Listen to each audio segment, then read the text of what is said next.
All right, guys, we are coming again with another marketing strategy session. And today we're going to talk a little bit about how you can position your brand to where your actual customers and clients, they look at you as the clear choice. You can separate yourself from the competitors. And I have brought an expert in that. Mitch Duckler has actually helped companies such as Coca-Cola, Hyatt, ExxonMobil, Cox, and many others build their business to the brands that you know and love. He's also a best-selling author. He's written a book, The Indispensable Brand, which is interesting. He says he can take you from invisible to invaluable. And that is what we all want to be, is invaluable. And how many of us are right now raising your hand to say, I'm invisible? So Mitch, welcome to the show. Thanks, Jeff. Great to be with you. Great. So we're going to get down and dirty into marketing and not the philosophies of what we've found in, with Totten College. We want to really talk about real world issues that businessmen and women and marketers of all ages, what they face when they're out there. They're trying to help establish a brand. They're trying to be notable.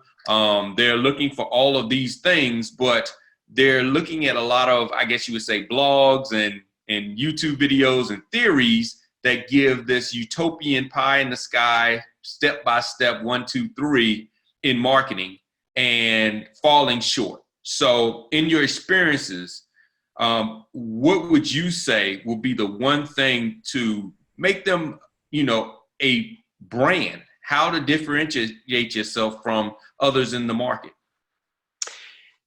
Well, I think it's important to separate strategy from execution. So you mentioned a lot of tactics right before, and those are all really important. I don't mean to diminish their importance, but when you talk about things like blogging and social media and video marketing and advertising in general, for that matter, those are all important, but those are tactics. And your tactics, as I think you can appreciate, are only as good as your strategy, the strategy that those are intended to support. So I like to say, and I talk to my clients, it all starts with your brand positioning strategy.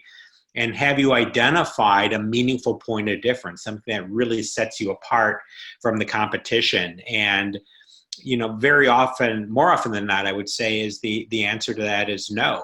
I like to tell my clients, if we were to take your package, let's just say, for example, you are in a product category, and remove the name from it, but leave everything else intact, would they be able to recognize that package or that piece of collateral or whatever it may be as your brand? Leaving everything else and just removing your name. And I think very often the answer is no. And that's because brands have not achieved a meaningful point of difference. And there are a number of ways it can do this. And I do talk about it in the book, but conventional wisdom, like back in the marketing college classes that you talked about earlier, they would always say it has to be a benefit, right, Jeff? I mean, it's got to be an end benefit.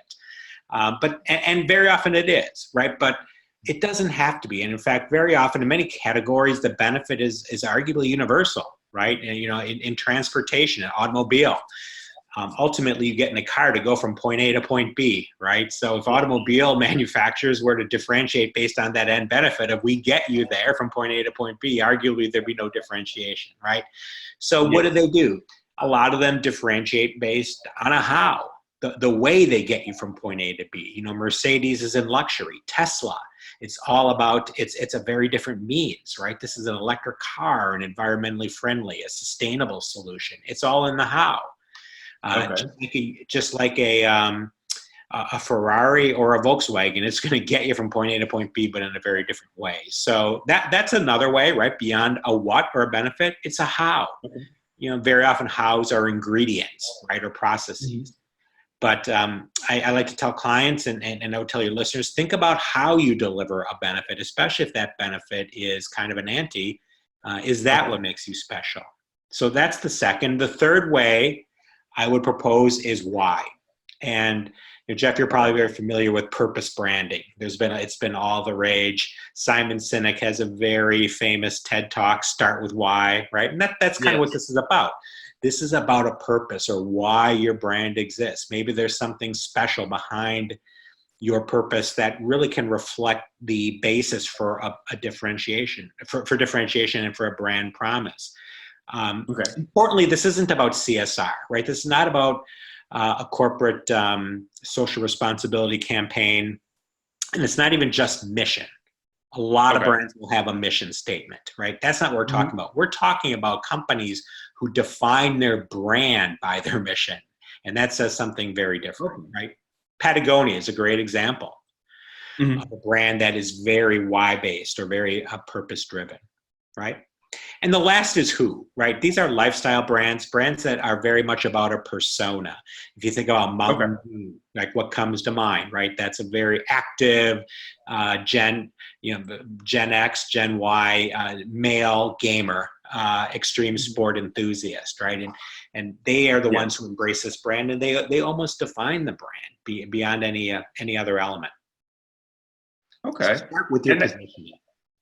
Now that's great how you basically put that into that order, because most would say let's start with the last one first, start with the who first, and then move down. But you're saying, okay, look, you have the what, you have the how, you have the why, which I've taken that course. It's a great course.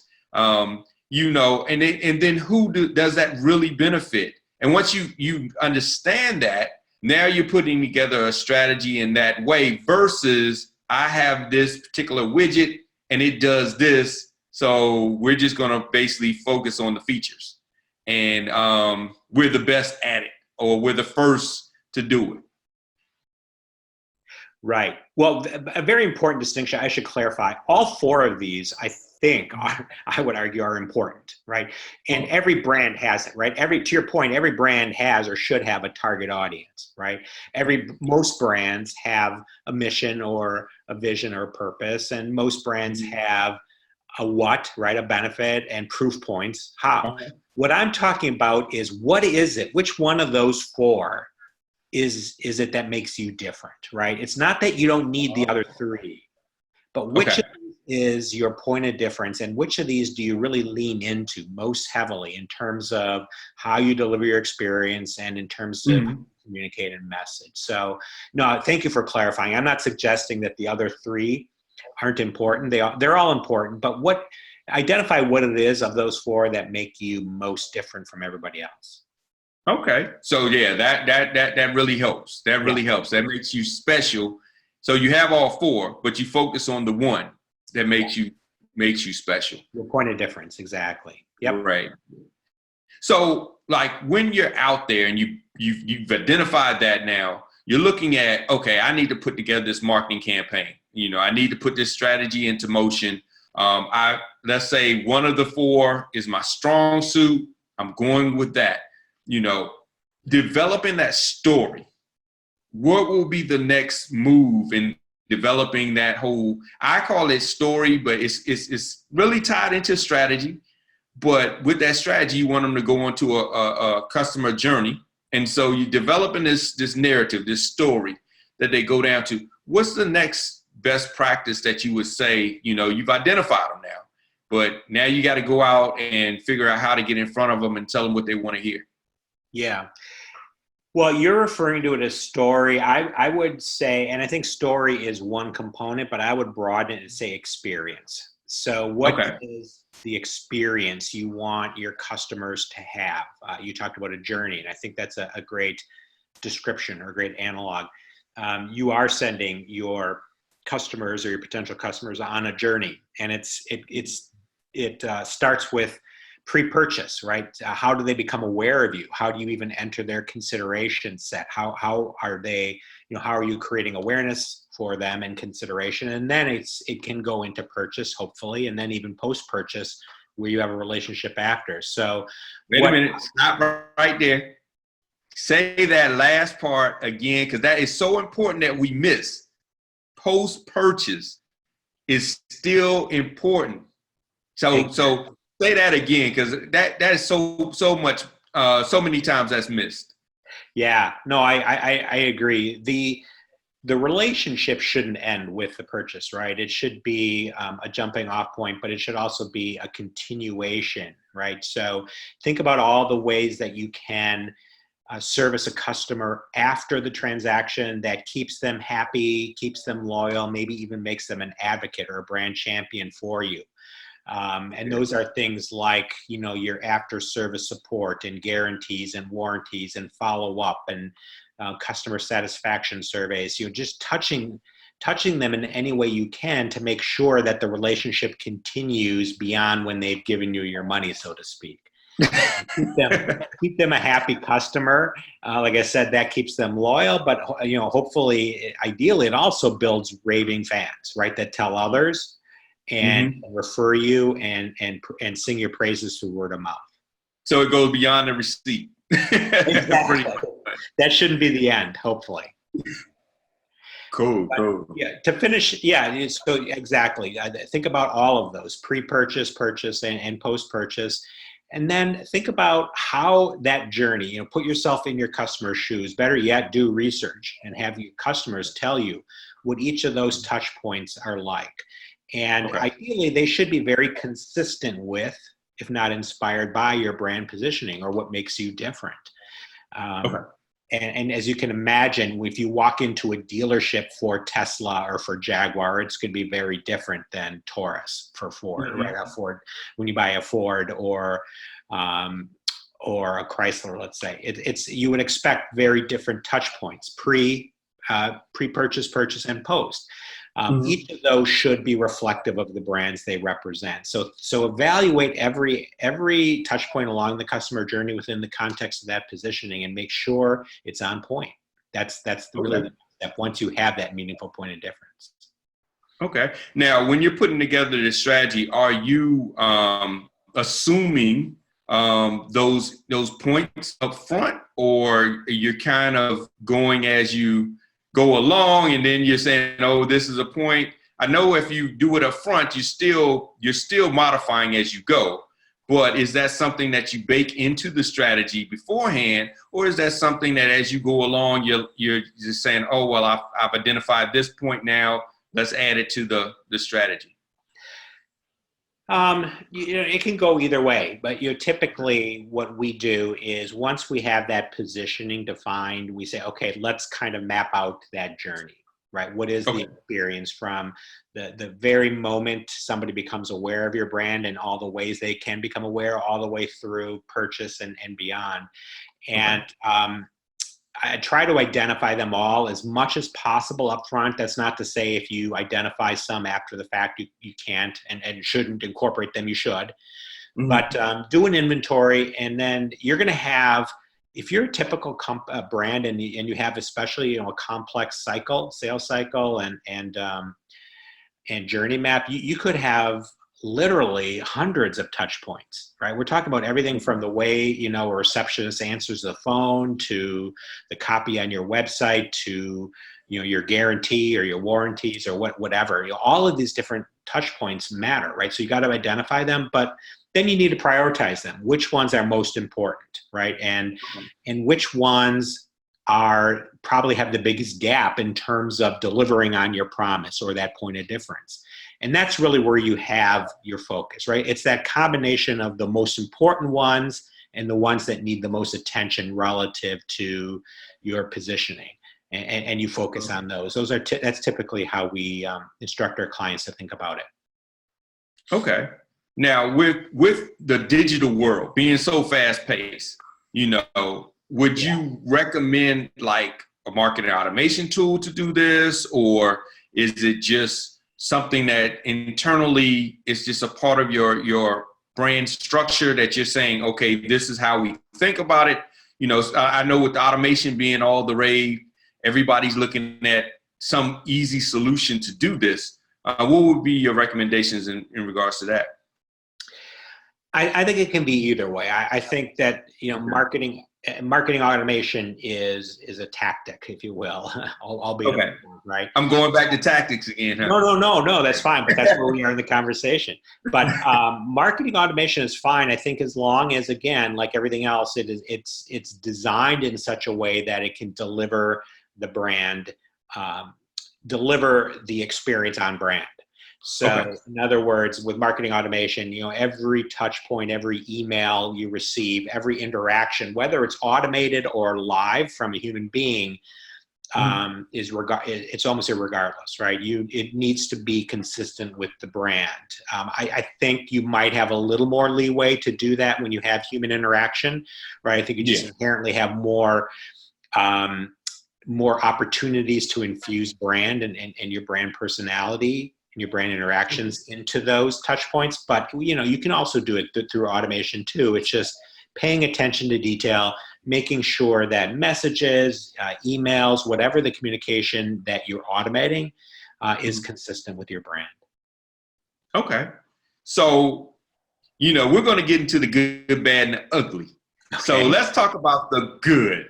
In your experience, like, what has been the best experience in putting together a strategy like this? Do you have any war stories about, like, you don't have, names can be nameless, but do you have any, like, this was great, I mean, everything went according to plan? One of the examples I like to talk about in some of the speaking I do, and was actually written up in my book, is the Peloton brand, if you're familiar with them, the spinning brand, exercise. So, they have a very solid positioning, which is it's kind of like, it's not about the bike, right? It's, the bike, the spin cycle is a metaphor for life, if you will. And it's about what they say, showing up. And I interviewed the vice president of marketing for Peloton, and she talked a lot about their positioning. It's showing up, right? You show up when you're on the bike and you give it your all. And when you do that, you tend to show up in other aspects of your life, right? Whether it's you're going through a tragic time, or you have a big presentation or a crisis at work. And the more prepared you are, like physically, the more prepared you are mentally to kind of show up and deal with challenges and deal with life's obstacles.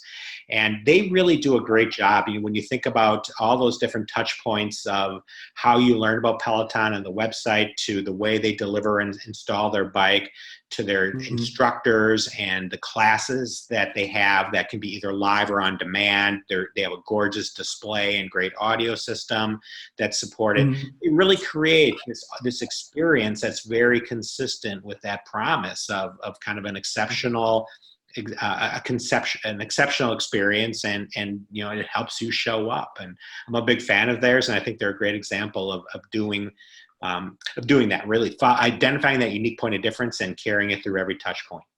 So they definitely talked about the why. Then they talked about that purpose, that why. They do. Exactly, and kind of a higher order benefit, right? You don't think about a spin bike as making you better or more effective in life, but in a way. So if you show up and then you pass out, what does that say about you in life? It means you need to take it a little slower and work a little harder, I think. Oh, cool. So what about the bad? What is the worst? Like, just everything just seemed to be an obstacle experience when you were putting together a strategy. A few come to mind. And here I won't call out individual brands, but I'll kind of lump an industry together. And for me, it's the airline industry.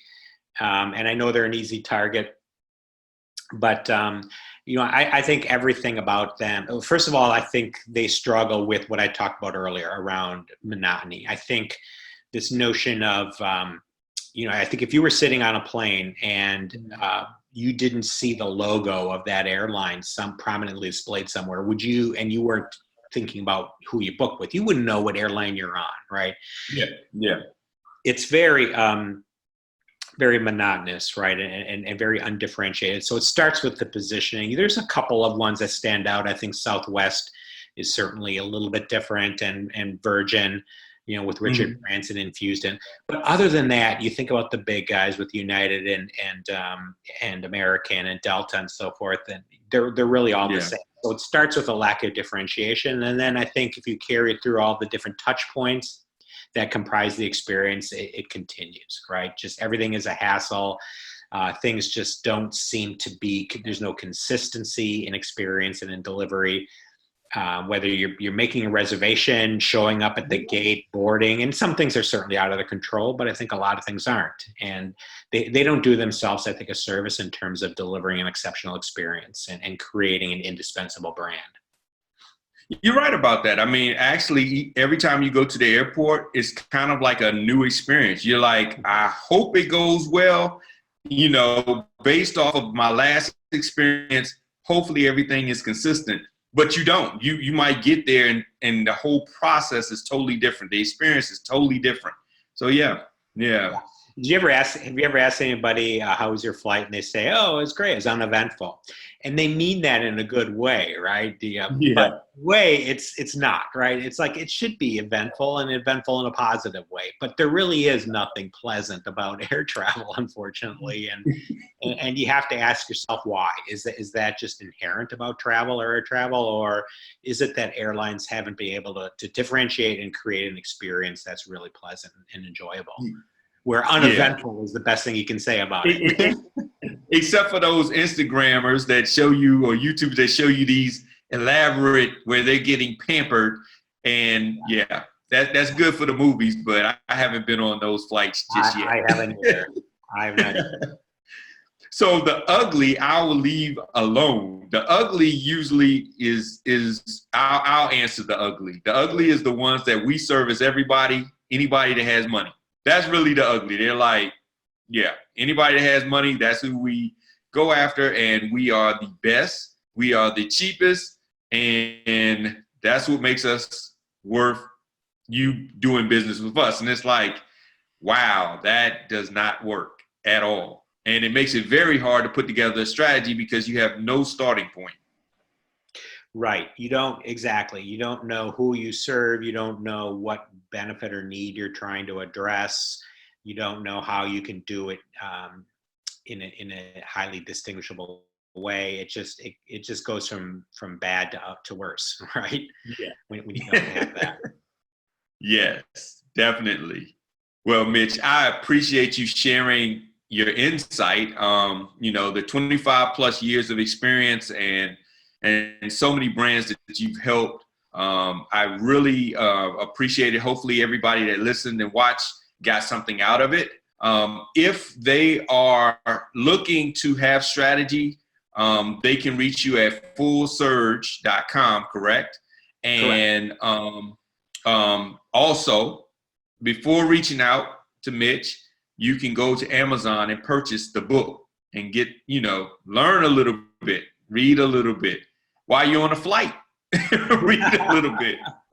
Exactly. You have nothing else to do. It's uneventful. Right, it's uneventful. Right.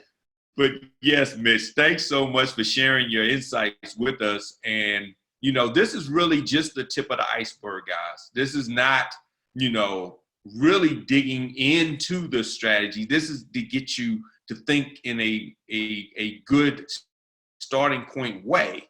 And from there, I recommend leveraging people like Mitch and others that know how to set up a strategy with putting those particular principles into play versus just reading, like I say, a blog. Nothing against bloggers, but that's just one small nugget in the whole cake. That's just one little crumb.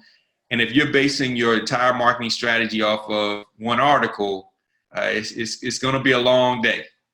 So, so Mitch, thanks again, everybody. Thank you so much. The contact information will be in the show notes.